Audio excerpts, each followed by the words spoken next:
l'âge de 7-8 ans, j'ai conscience, en fait, depuis cet âge-là, déjà que j'étais choqué par la pollution, les voitures, le bruit en ville, l'industrie, les zones industrielles, tout ça, et tout ce monde basé sur l'industrie, le travail, l'argent. J'étais choqué en fait, en étant enfant, parce que je me disais, mais qu'est-ce que c'est ce monde dans lequel je suis arrivé? J'ai l'impression d'être arrivé, je ne sais pas où, et j'avais vraiment cette impression que c'était un monde matérialiste, très dense, très pollué, etc. Donc j'étais vraiment dans un mal-être, et j'avais conscience que quelque chose n'allait pas, parce que j'avais en fait des souvenirs, c'était même pas des visions, c'était des souvenirs de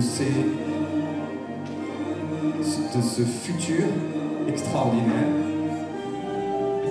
et même je dirais fonctionnel en fait. J'avais un souvenir d'un monde fonctionnel, c'est-à-dire un monde absent. Aussi, je me vois aussi assis au pied d'un arbre et je me souviens du passé.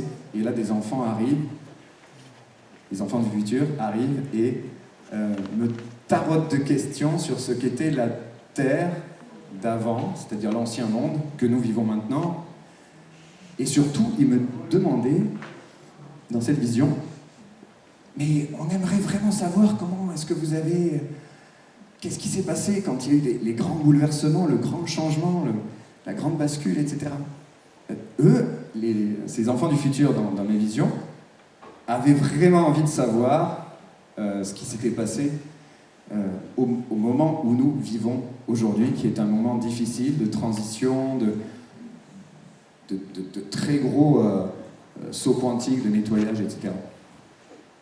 Là, vous avez je voyais aussi des spatioports, donc plus besoin d'aéroports.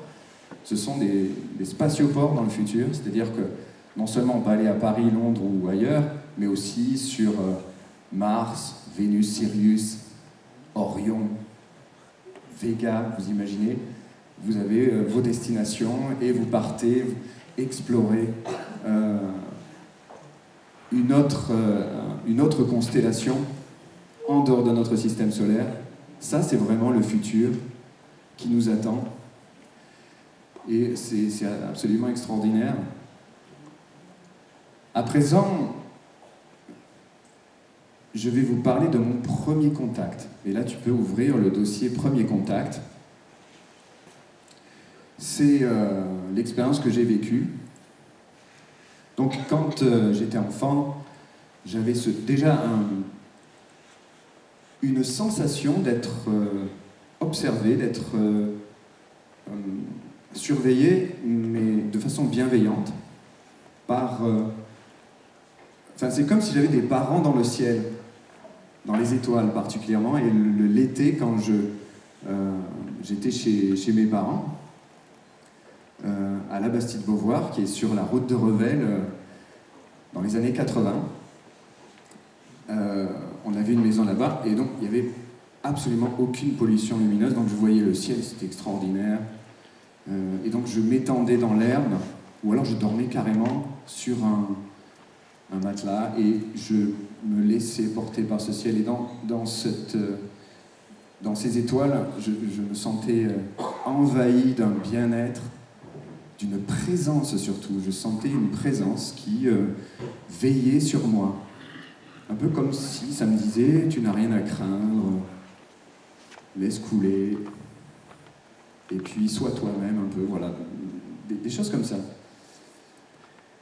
Et quand mes parents fermaient les volets le soir après m'avoir couché, j'attendais qu'ils quittent la chambre et j'allais réouvrir les volets pour avoir le ciel comme compagnie.